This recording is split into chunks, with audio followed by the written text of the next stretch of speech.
Hello, everyone. Welcome back to our daily phrase journey. Our phrase for today is under the weather. Let's explore what it means.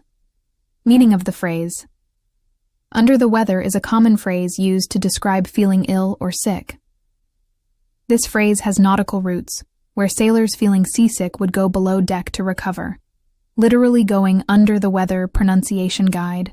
Under the weather, under the weather, under the weather.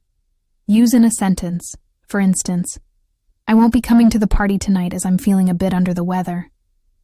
I was looking forward to our dinner, but I have to cancel as I'm a bit under the weather. John hasn't been himself lately. He's been under the weather for a few days now. Now it's your turn. Try making a sentence using under the weather.